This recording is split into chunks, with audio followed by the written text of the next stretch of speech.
Now let's talk about Saturday over in Stillwater. What'd you think? Well, Bobby Petrino is living up to the two middle initials, MF. That guy, he's killing it. And but man, the turnovers, the mistakes, even the little things. I'm sure you guys saw it too. Taylon Green trying to do a fake handoff to someone who's not there. Like, what are we doing? We're trying to kill the clock. We're motioning someone over when we're trying to kill the clock. We don't need to do that. The turnovers, obviously, but there's a lot of things they got to iron out. But it's those little things like that when you see that, you're going, well, no wonder we're turning the ball over a few times. No wonder we're struggling. There's still a lot of things to iron out, but holy crap.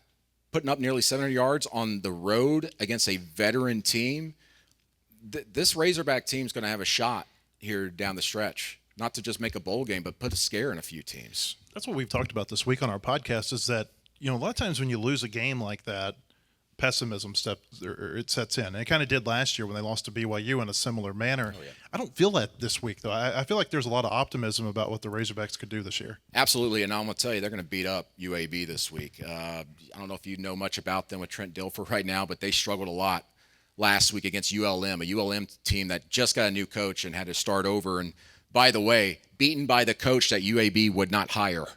Bryant Vincent, he was the interim UAB coach, went to a bowl game with them, and they said, you know what, we need a splashier hire. Let's go get Trent Dilfer.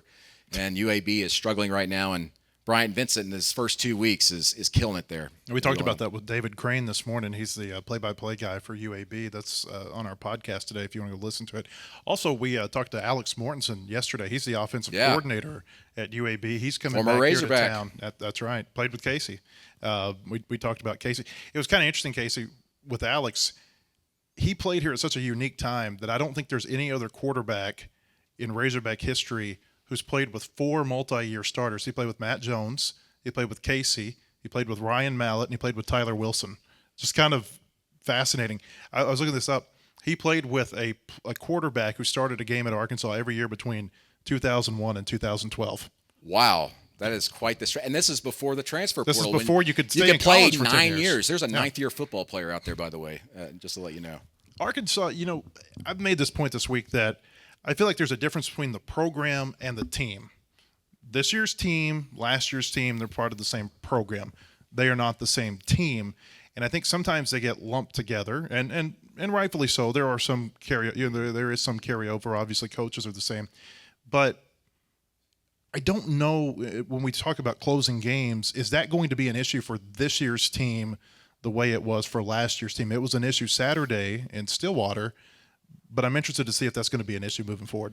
I don't see it, and the reason why I say that is because, listen, Arkansas had to drive down the field to really get back in that game after letting it go, kicking a field goal to force overtime. Bobby was drawing up the plays, getting them down the field. He wasn't being conservative. There's just a lot, I think, to really be excited about that offense. Defensively, I don't know if enough people are talking about that performance as well.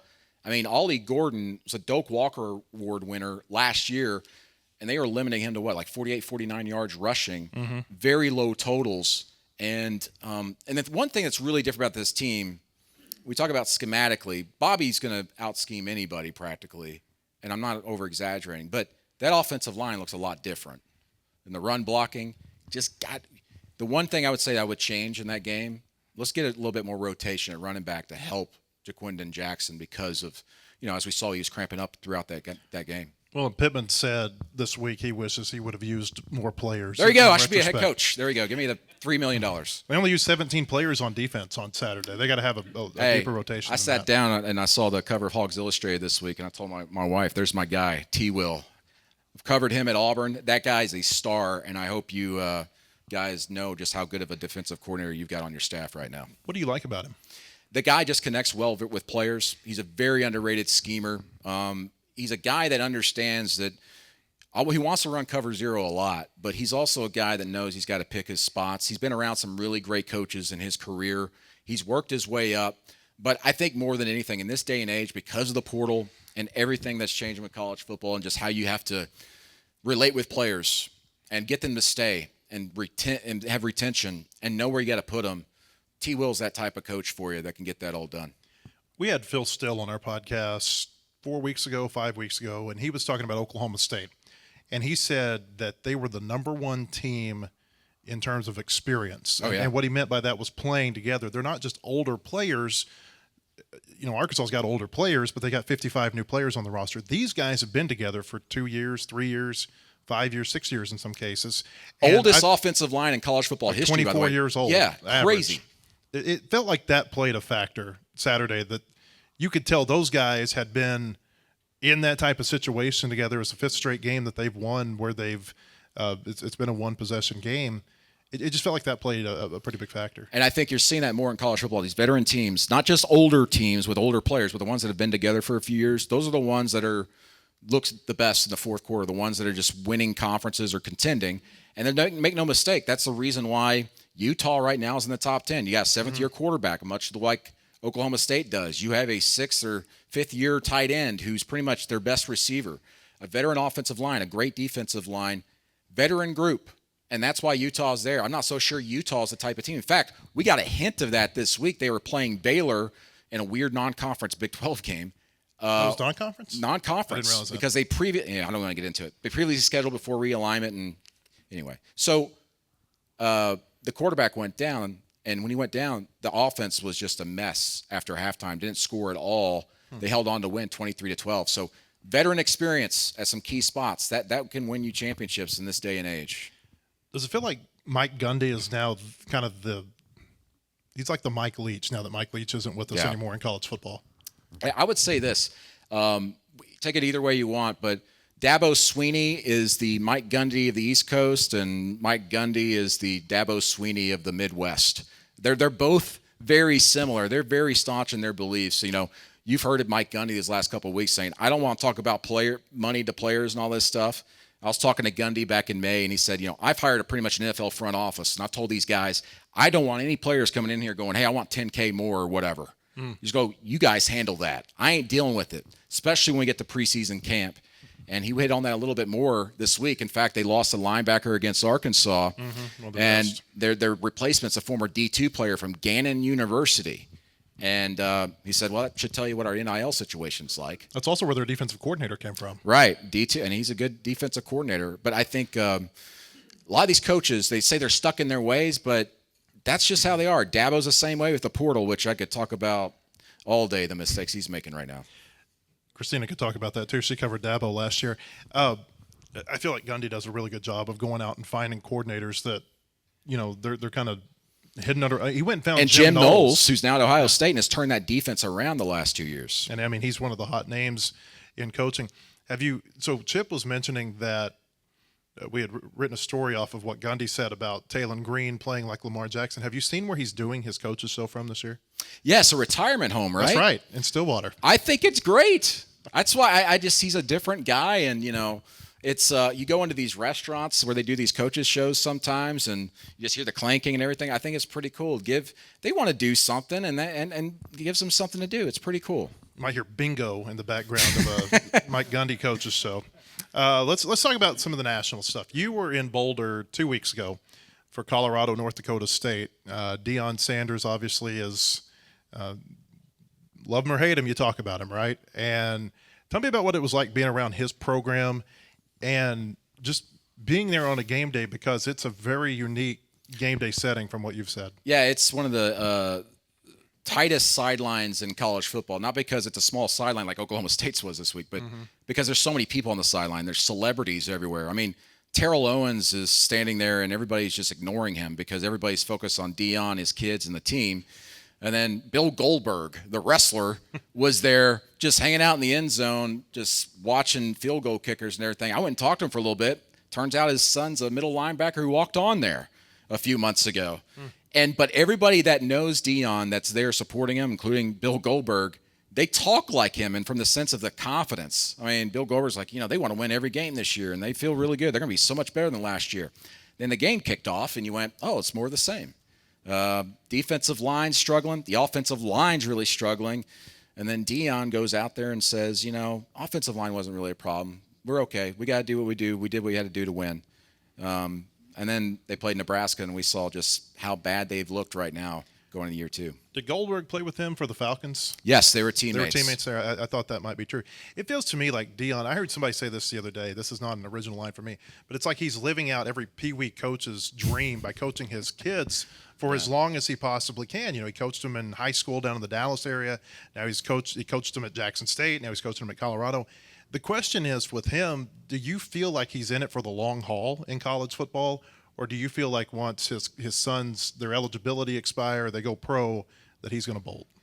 I think unless he gets some just absolute star maker players in this next recruiting class or portal class, he'll probably call it a day and walk off into the Dion sunset with his gold-plated glasses. I think, listen, even just the way he talks mostly about his sons, Travis Hunter, and his star guys, and no one really else. And that doesn't set well in the locker room sometimes. And he wants to win, and if he doesn't win with this group this year, I don't see why he would probably want to stick around when he's not coaching his kids anymore. There was a story this week that Colorado's band is not allowed to play the fight song until after Dion's son's rap song plays for a few seconds.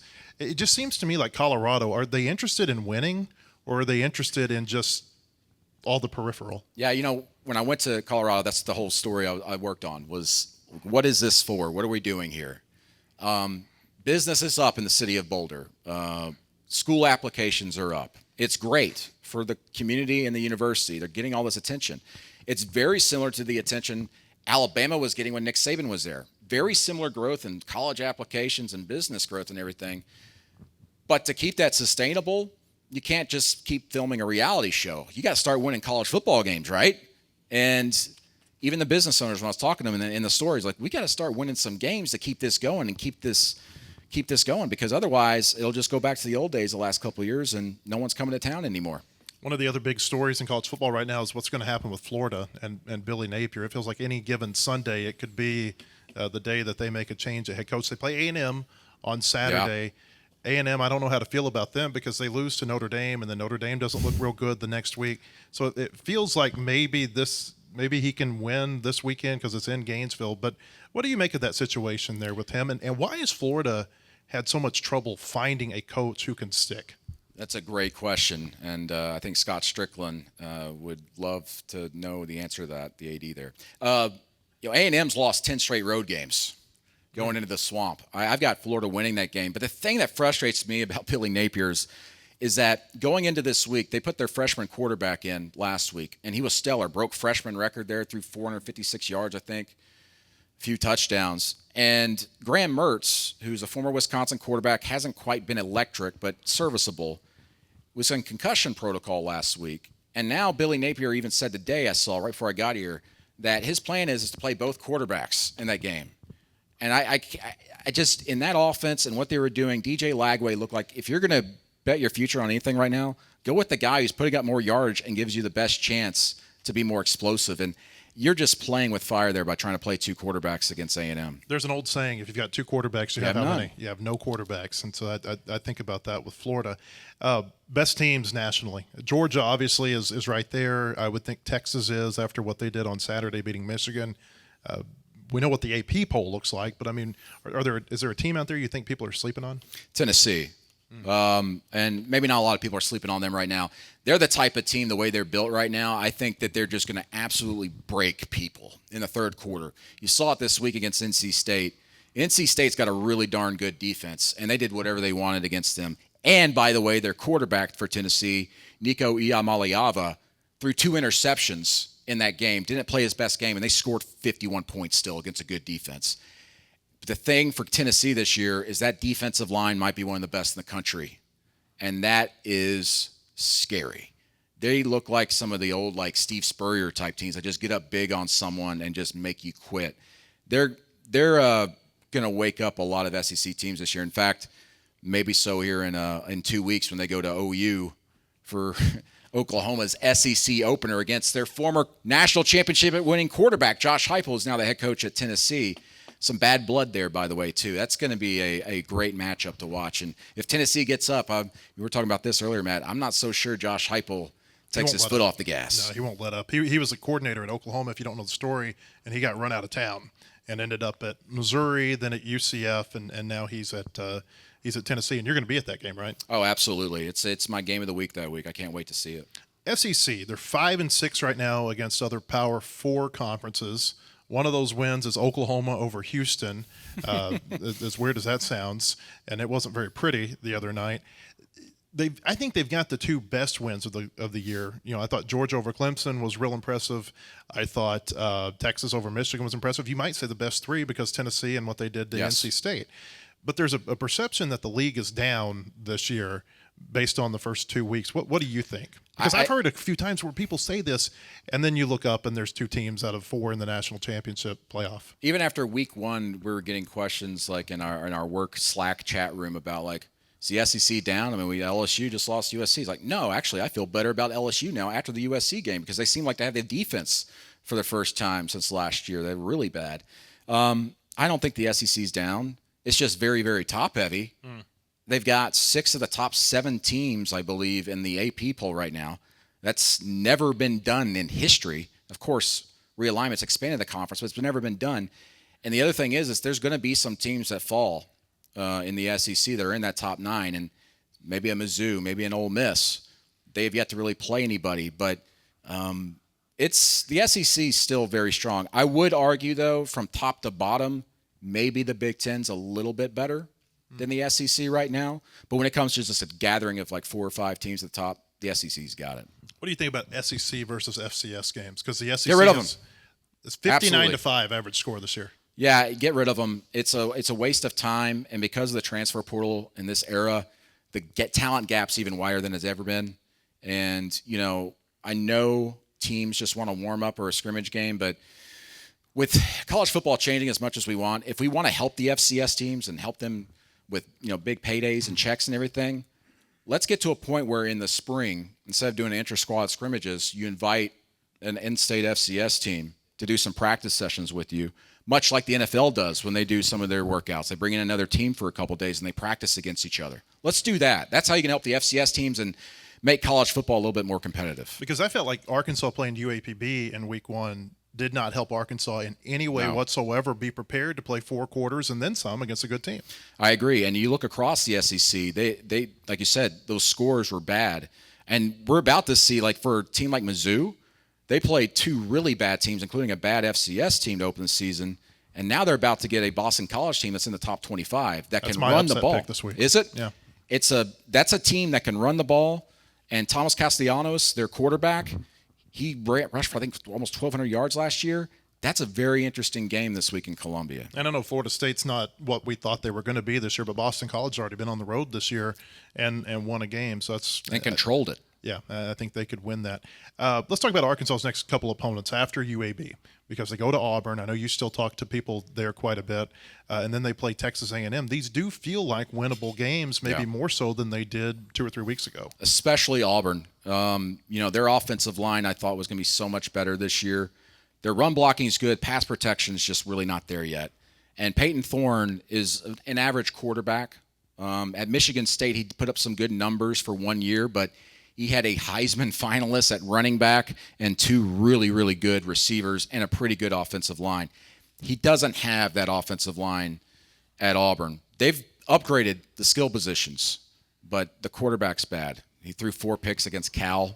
Cal's a well-coached team. Justin Wilcox, who I think is at some point going to have a bigger Power 5 job, but he just schemes very well, gets those guys to play, but that Auburn game's the most winnable one out of those 2, I think. Wilcox is kind of like a hidden defensive gem, I feel like. One of the big stories right now is that if you have DirecTV or UVerse or DirecTV Stream, you can't watch ESPN. And it's obviously a big story because of the dispute that's going on between DirecTV and Disney.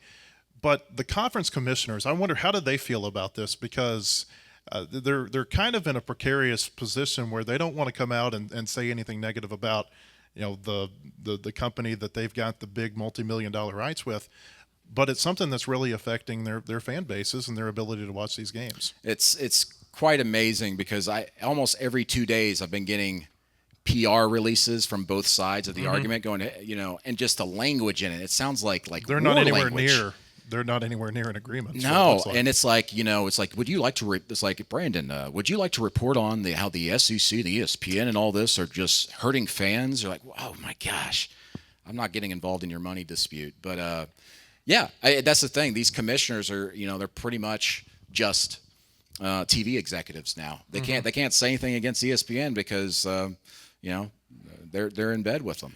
I did find it interesting before the games on Saturday, all of the different SEC teams basically put out these boilerplate notes of, here's what's happening between DirecTV and you can't watch the game on ESPN or SEC Network. And here are the other streaming services, the other cable services that you can use to watch the game, so you know where they stand. And before we get out of here, Brandon, you mentioned you drove a car down to Starkville with the duct tape on it. I know more of that story. You didn't have an air conditioner. Oh yeah. And you get there. I think it's a great story. Just tell people about that interview. Yeah. So I got that interview and I was so excited. I put a suit on and I got JCPenney for like $80, and I got my Chevy Blazer middle summer, late August, to go interview. I drove to Jackson to the Clarion Ledger offices. Duct tape door, no air conditioner, and I'm so excited and so stupid. It's like an 8-hour drive, 9-hour drive. I just wore the suit the entire time, including the jacket. Like, take the jacket off, dummy. So anyway, I got there and I had to do the interview as soon as I got there too. So it was something. But hey, I got hired. That's all that matters. Hey, you've done a great job. I can tell you from people who've known you for a long time, we're really proud of everything you've done, and we appreciate you being here. Thank you so much, Matt. Appreciate everybody. Thank you for this opportunity. Brandon Marcello, everybody. Good job.